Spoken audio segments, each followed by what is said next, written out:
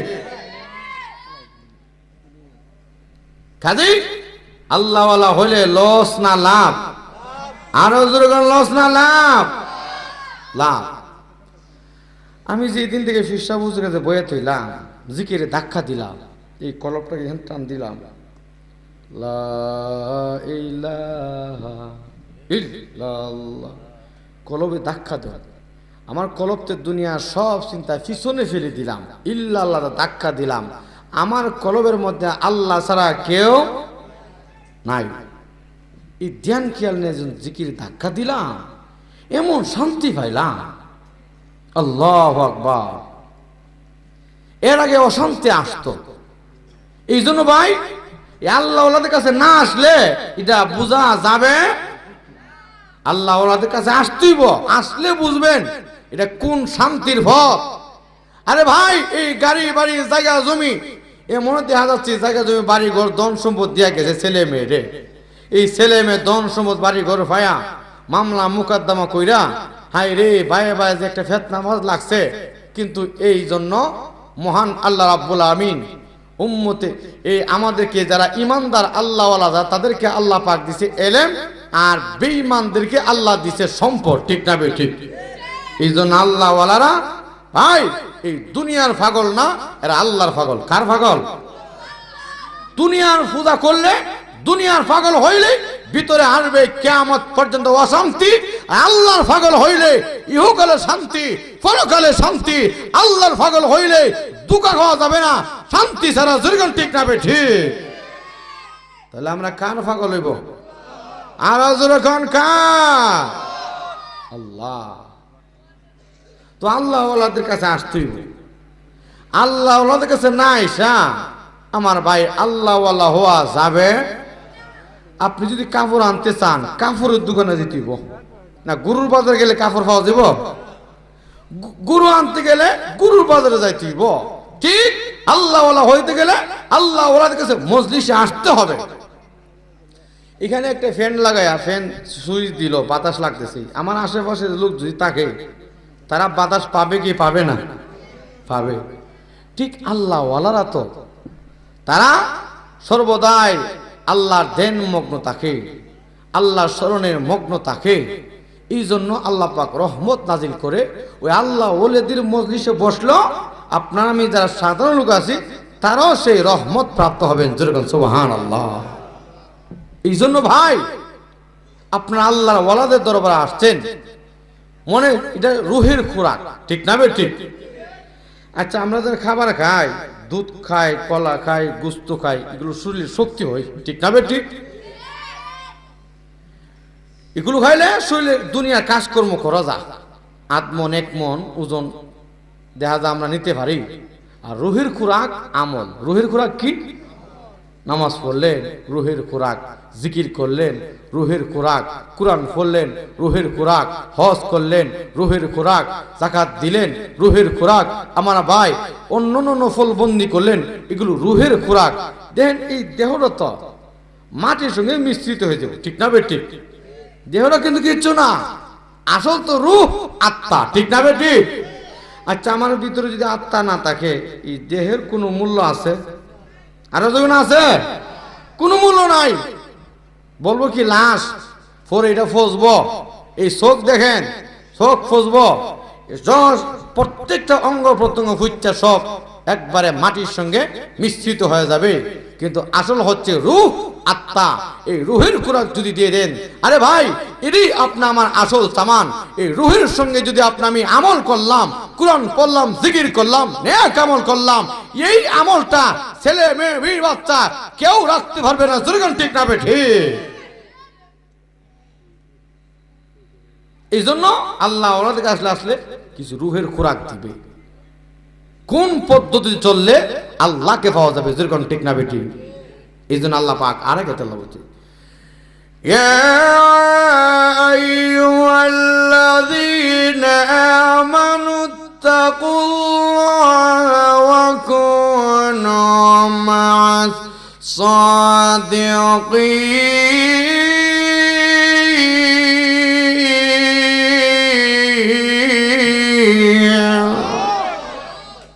আল্লাহ রাব্বুল আমিন বলে, এ ঈমানদারগণ, আল্লাহকে ভয় করো। কাকে ভয় করো? ওয়া কুনু মা'আস সাদিকিন, সত্যবাদীদের সঙ্গে থাকো। সত্যবাদীকে তাফসীরে কিতাবের মধ্যে লিখেছি, যে সমস্ত আল্লাহওয়ালারা ফরজও ছাড়ে নাই, ওয়াজিবও ছাড়ে নাই, আরে সুন্নতও ছাড়ে নাই, মুস্তাহাবও ছাড়ে নাই, তারা হলো আল্লাহওয়ালা, তারা হলো সাদিকিন, তারা হলো সত্যবাদী। ওই সমস্ত সাদিকদের সঙ্গে থাকলে লস না লাভ? লাভ। এই জন্য ভাই, এই সমস্ত আল্লাহওয়ালাদের মজলিসে আসলে শান্তি পাওয়া যাইব। কাজে বসলে দুনিয়াতে লাভ, পরকালে লাভ। যেরকম ঠিক না বেঠি? এখন যদি বলে না, এখন না, পরে মুড়ি দেবো না, এখন না, পরে আল্লাহ মজলিসে যাবো না, এই বছর না, আগামী বছর। আচ্ছা, আমি যে আগামী বছর বাঁচবো, এটা গ্যারান্টি আছে? গ্যারান্টি আছে? এই কয়েক বছর আগে যে এক বক্তা রংপুরে প্রোগ্রামে যাওয়ার পথে বক্তা মারা গেছে। বক্তা তো আশা ছিল আবার বাড়িতে যাবে, বাড়িতে গেছে লাশ। ঠিক আছে, লাশ। আমি যে বিবারে এখানে আসলাম, আমারও তো ইনশাল্লাহ বাড়িতে যাওয়ার নিয়ত। যেতে পারবো কি না পারবো খবরটা জানে কে? আল্লাহ। শৈতানে কিন্তু আমরা আশা দেবো গীতা এখন না, পরে। মানে একটা এই আশার মধ্যে ফালাইয়া জীবনটারে কত মানুষ এরকম মরে গেছে। ঠিক না ঠিক? অনেকে দুই কথা বলে, ছেলে মেয়ে বিয়া শাদি দিয়া হজ করো, এমন করে না? এমনি করনি দলিল দেবার, কইটাও বলে ফরস, এটাও ফরস, এটা বলে আগে বড় ফরস। কারাবারটা দেখছেন নি? দেখেন, হজ করতে গেলে আল্লাহ রাসূল বলছে, যার হজ কবুল হয় তার কবিরা সগীরা কুফরি শিরিক বেদাত জানা অজানা সমস্ত গুনাহ খাতা মাফ করে আল্লাহ বেগুনাহ নিষ্পাপ মাসুম বানায় দেয়। জোরে সুবহানাল্লাহ। অনেক জায়গা আছে যে হজের মধ্যে গেলে আল্লাহ পাক দোয়া কবুল করে। ওই খানা খাবার ধরে গিয়ে দোয়া করে, আল্লাহ আমার ছেলে মেয়ে বিয়া শাদী করাইছি না দিছো না, এগুলো যেন ভালো জায়গায় বিয়া দিতে পারি, আল্লাহ আপনি কবুল করে। তাহলে হজ করলে লস না লাভ? ওই ছেলে মেয়ে ভালো জাত বিয়া করতে পারবেন, মেয়েও ভালো জামাই দিতে পারলেন। ওখান যে হজ না করে কইছেন এই যে আগে ফরজ কামা আদায় করছেন, হজরে ছোট মনে করিয়া এই দিক থেকে দিচ্ছেন। ওখান দিয়ে আদা সইতে নেই ফেস লাগাইছি গীতা, জামাই যে বিয়া দিয়েছেন জামাইটা বলেছে নেশাখোর। ওখান যে বাইরে বাইরে কিলা কিলে মুড়ামুড়ি লাগছে, ওহন বাপে হের ভাত খাওয়াইতে না, পরে দিছি নারীরা তো মামলা দরবার কমছে না বাড়ছে? ওহন বাড়ছে। পরে দেখা যা একটা মায়ের ফিট লাগছে, মামলা সামলা, মামলার ফেস তো বুঝে নই। ঠিক না বেটি? কি যে একটা দৌড়াদৌড়ি লাগে ফেস। এরপরে যে এমন দৌড়াদৌড়ি লাগছে, ওহন হজের কথা বলে হুজুর কই না, যে ফেসও পড়ছি কিয়ামত পর্যন্ত আর হজ করতে পারতাম না। নাউজুবিল্লাহ। আমার ভাই, নেক আমল করতে গিয়ে আমরা টাল বাহানা করব না। নেক আমলের সময় হয়ে গেছে, মাহফিলের সময় হয়ে গেছে, আমি মাহফিলের সময় দিব। আল্লাহ ওয়ালা আসলে আমি আল্লাহ ওয়ালাতে মজলিসে বসবো। ঠিক না বেঠিক? এক কথা, আমলের দ্বারা আল্লাহর গজব দূর হই, আল্লাহর গজব দূর হই। দেখেন, এই যে করোনা মহামারী আসছিল, আমার এক মুসল্লি আসিল, উনি আমেরিকা থেকে। হুজুর, আমেরিকার লোকগুলো এমন মরা মরছে পুকুর মধ্যে 20 চাইরা ফসা মাছের যে টাল দেওয়া হয় ওইভাবে